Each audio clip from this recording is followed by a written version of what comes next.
Assalamualaikum warahmatullahi wabarakatuh. Selamat datang di Beta Astriana Channel. Jangan lupa like, comment, and subscribe.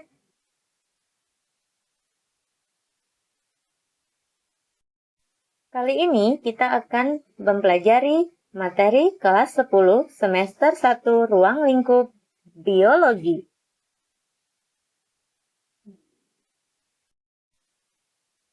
Apa aja sih yang akan kita pelajari dalam ruang lingkup biologi? Yuk kita simak bersama-sama. Sebelum kita belajar lebih lanjut tentang ruang lingkup biologi, yuk kita simak peta konsep berikut ini. Setiap makhluk hidup memiliki karakteristik mendasar. Di antaranya adalah sel sebagai unit terkecil kehidupan. Kemudian, mengalami pertumbuhan dan perkembangan, bertambah ukuran dan kedewasaan. Yang ketiga, metabolisme, melakukan kegiatan dalam mengolah makanan. Keempat, bernafas, membutuhkan oksigen. Kelima, berkembang biak. Keenam, bergerak aktif dan beradaptasi. Setiap makhluk hidup akan mengalami pertumbuhan dan perkembangan. Pertumbuhan adalah bertambahnya ukuran dan jumlah sel yang bersifat tidak dapat balik. Sedangkan perkembangan adalah bertambahnya kedewasaan yang bersifat dapat balik. Setiap makhluk hidup akan melakukan metabolisme. Metabolisme adalah seluruh reaksi biokimia yang bertujuan untuk mempertahankan kehidupan yang terjadi dalam tubuh suatu organisme. Proses metabolisme ini bertujuan untuk mengubah makanan dan minuman menjadi energi. Setiap makhluk hidup memiliki kemampuan untuk beradaptasi. Untuk mempertahankan hidupnya, makhluk hidup mempunyai kemampuan untuk beradaptasi terhadap lingkungan, yaitu kemampuan menyesuaikan diri terhadap lingkungan dalam kehidupan. Contoh, ada adaptasi morfologi, yaitu penyesuaian dengan bentuk tubuh. Ada adaptasi fisiologi, yaitu penyesuaian terhadap fungsi alat tubuh. Atau adaptasi perilaku, yaitu penyesuaian dengan tingkah laku. Dalam tingkatan organisasi kehidupan memiliki struktur yang sangat terorganisir. Struktur organisasi kehidupan dalam berbagai tingkat dapat dijelaskan sebagai berikut. Tingkatan yang paling rendah hingga tingkatan tertinggi berturut-turut adalah molekul, sel, jaringan, organ, sistem organ, organisme, populasi, komunitas, ekosistem, dan yang terakhir adalah bioma.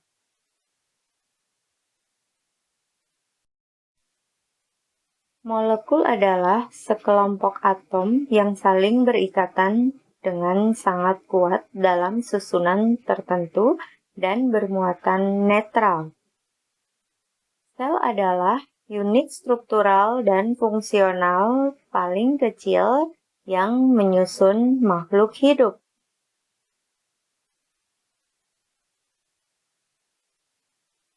Jaringan adalah sekumpulan sel yang memiliki bentuk dan fungsi yang sama. Organ adalah kumpulan dari beberapa jaringan untuk melakukan fungsi tertentu di dalam tubuh.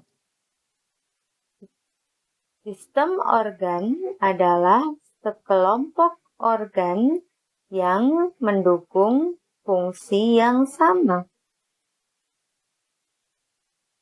Individu adalah sekelompok sistem organ yang bergabung menjadi satu dalam sebuah individu atau makhluk hidup tunggal.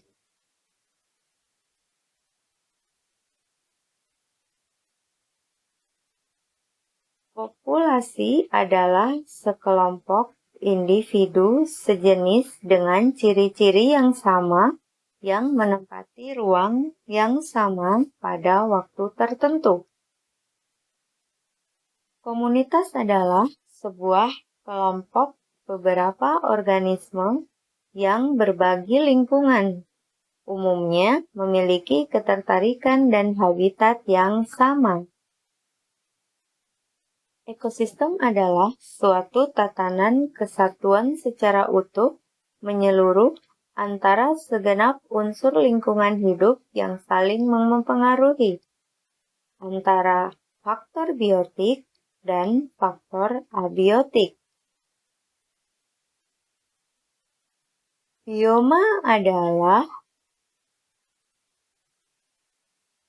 ekosistem yang ada di bumi di mana terdapat interaksi antara komponen biotik dan abiotik yang membentuk suatu daerah kehidupan dengan ciri tertentu. Berikut ini adalah contoh bioma hutan hujan tropis. Bisakah kalian mengidentifikasi jenis rantai makanan yang ada pada gambar tersebut? Coba perhatikan contoh soal di bawah ini. Mengapa suatu bioma memiliki rantai makanan yang khas? Ya, suatu bioma memiliki iklim tertentu sehingga terdapat tipe tumbuhan dan hewan khas yang mampu beradaptasi di lingkungan tersebut. Oleh karena itu, setiap bioma memiliki rantai makanan khas yang terdiri atas tumbuhan dan hewan khas yang mampu beradaptasi di masing-masing lingkungan bioma. Carl Woese mengklasifikasikan makhluk hidup ke dalam sistem 6 kingdom, yaitu Archaebacteria, di mana terdiri dari bakteri purba yang mampu hidup di lingkungan yang ekstrim. Kedua, kingdom Eubacteria atau kingdom Monera, yang beranggotakan bakteri dan alga hijau biru, yang terdiri dari organisme prokariotik yang tidak memiliki membran inti dan uniseluler. Kingdom ketiga yaitu Protista, yang beranggotakan organisme eukariotik yang memiliki membran inti dan anggotanya merupakan organisme uniseluler dan multiseluler. Kingdom keempat adalah fungi atau jamur, yang terdiri dari organisme eukariotik heterotrof, yaitu yang mencerna makanannya di luar tubuh. Kingdom kelima yaitu plantae, yang beranggotakan tumbuhan atau organisme eukariotik multiseluler dengan dinding sel dan memiliki klorofil. Kingdom keenam yaitu Animalia, yang beranggotakan organisme eukariotik dan multiseluler. Nah, berikut adalah contoh dari 6 kingdom.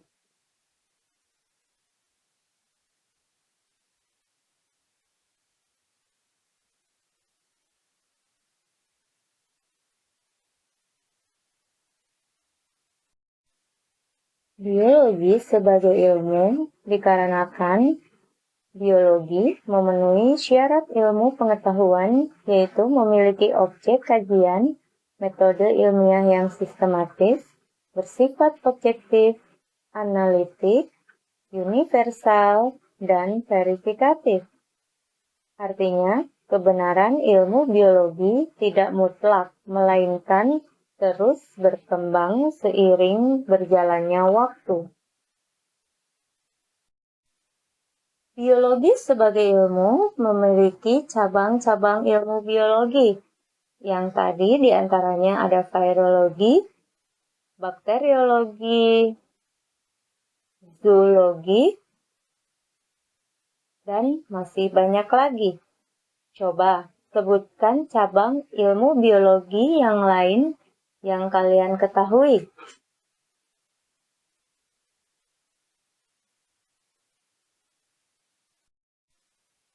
Dalam biologi, kita mengenal adanya gejala, fenomena, dan permasalahan biologi.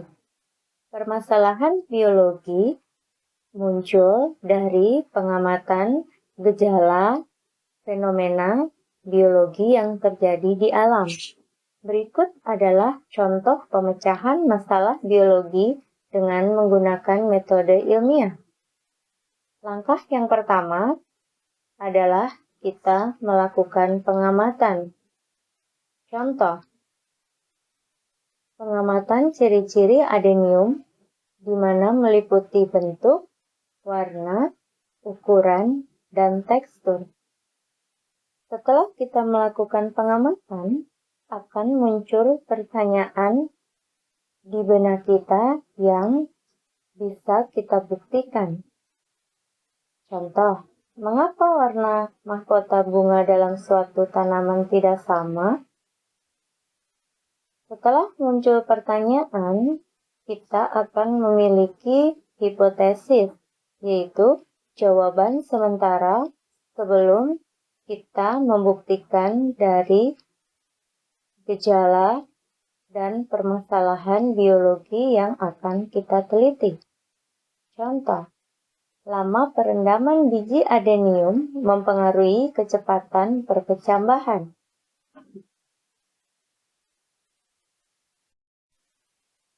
Setelah kita memiliki hipotesis, kita akan membuat prediksi. Contoh, jika biji adenium direndam lebih lama, maka perkecambahan biji akan semakin cepat. Nah, prediksi tersebut harus kita buktikan kebenarannya melalui eksperimen, yaitu menguji suatu prediksi untuk mendapatkan data yang kemudian diolah dan diinterpretasikan sehingga membentuk sebuah kesimpulan. Dalam penelitian ilmiah, ada beberapa yang harus kita perhatikan. Yang pertama adalah kerangka acuan penelitian. Yang kedua adalah proposal penelitian. Yang ketiga adalah prosedur pelaksanaan penelitian. Keempat, analisis data. Kelima, laporan penelitian. Marilah kita bahas satu persatu pada slide berikut ini. Kerangka acuan penelitian. Dalam membuat kerangka acuan penelitian, yang harus kita lakukan ada 5 langkah. 1. Merumuskan judul penelitian. Judul penelitian berfungsi sebagai nama dan sekaligus identitas penelitian yang akan dicantumkan di dalam dokumen. 2. Menyusun latar belakang. Latar belakang sebuah penelitian menunjukkan konteks masalah yang akan diteliti serta urgensi penelitian tersebut. 3. Rumusan masalah. Rumusan masalah harus dibuat sesuai dengan penelitian. Rumusan masalah harus mempertanyakan hubungan antara 2 variabel atau lebih, dan harus dinyatakan secara jelas dan tidak menimbulkan penafsiran ganda, umumnya dalam bentuk pertanyaan. Rumusan masalah juga harus dapat dijawab secara empirik. Artinya, rumusan masalah, mungkin datanya dikumpulkan untuk menjawab masalah tersebut. 4. Tujuan penelitian. Tujuan penelitian dirumuskan dengan mengacu pada rumusan masalah atau pertanyaan yang diajukan. Contoh, pada penelitian tentang pengaruh jumlah pupuk NPK terhadap pertumbuhan jagung. Tujuan penelitiannya berbunyi, untuk mengetahui pengaruh jumlah pupuk NPK terhadap pertumbuhan jagung umur 10 sampai dengan 40 hari. Yang kelima adalah manfaat penelitian. Manfaat penelitian dapat dilihat dari dua aspek, yaitu sumbangan terhadap pengembangan ilmu atau aspek teoritis dan manfaat dari penerapannya di masyarakat atau aspek praktis. Penelitian harus memiliki paling tidak salah satu manfaat tersebut.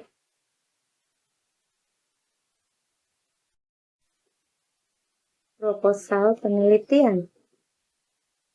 Dalam proposal penelitian yang harus kalian perhatikan dan harus ada adalah sebagai berikut.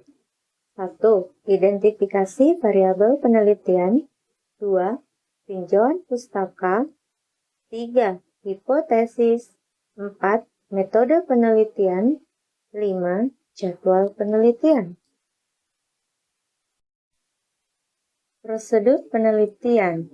Prosedur penelitian adalah seluruh langkah yang digunakan untuk mengumpulkan data guna menjawab pertanyaan penelitian yang diajukan, yang meliputi pembahasan tentang lokasi, subjek penelitian, populasi atau sampel penelitian, dan desain penelitian dari tahap awal sampai tahap akhir. Berikut ini adalah contoh prosedur penelitian. Pada penelitian pengaruh suhu perendaman biji adenium terhadap kecepatan perkecambahan. Langkah pertama, kita siapkan alat dan bahan. Kedua, kita masuk ke cara kerja. Di sini kita merendam biji adenium. Kemudian, kita amati selama beberapa hari sesuai dengan rancangan percobaan kita, dan jika sudah selesai, kita masukkan ke dalam tabel hasil pengamatan. Analisis data. Analisis data adalah cara mengolah data hasil penelitian sehingga membuktikan kebenaran hipotesis yang diberikan. Contoh, analisis data mencari nilai rata-rata kecepatan perkecambahan biji adenium pada tiap perlakuan. Dalam menganalisis data, kita perhatikan adalah 1. Mendeskripsikan data. 2. Menginterpretasikan data. 3. Menganalisis data. Setelah kita melaksanakan eksperimen dan menganalisis data, tiba saatnya kita menyusun laporan penelitian. Laporan penelitian terdiri dari 5 bab. Bab 1 pendahuluan, bab 2 tinjauan pustaka, bab 3 metode penelitian, bab 4 data dan pembahasan, bab 5 kesimpulan dan saran, dan daftar pustaka, terakhir lampiran. Sebagai ilmu dasar, biologi memiliki keterkaitan dengan ilmu-ilmu yang lain, yaitu kimia, fisika, matematika, ekonomi, geografi, sosiologi, sejarah, dan antropologi. Nah, bisakah kalian menyebutkan masing-masing satu contoh keterkaitan biologi dengan ilmu-ilmu tersebut?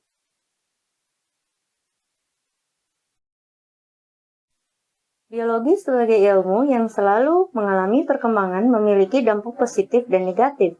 Dampak positif perkembangan teknologi di bidang pertanian, contohnya adanya kultur jaringan.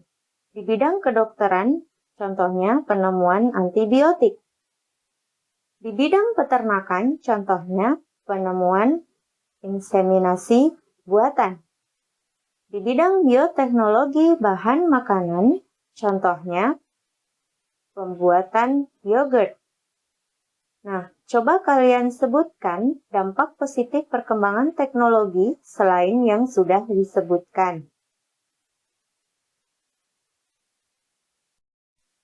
Perkembangan teknologi juga membawa dampak negatif. Contoh, di bidang pertanian, hama menjadi lebih resisten akibat penggunaan pestisida. Kerusakan ekosistem di laut akibat penggunaan kapal pukat harimau. Adanya senjata biologi. Nah, coba kalian sebutkan dampak negatif dari perkembangan teknologi selain yang sudah disebutkan tadi. Keselamatan kerja di laboratorium. Agar tidak terjadi kecelakaan kerja saat melakukan penelitian di laboratorium, berikut adalah hal-hal yang perlu diperhatikan.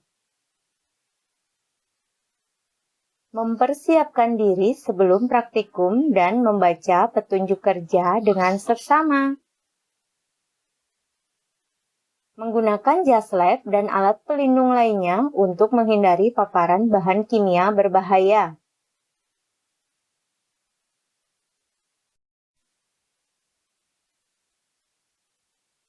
Menggunakan alat bantu yang sesuai dengan berhati-hati. Wajib untuk mengetahui lambang-lambang simbol bahan kimia berbahaya.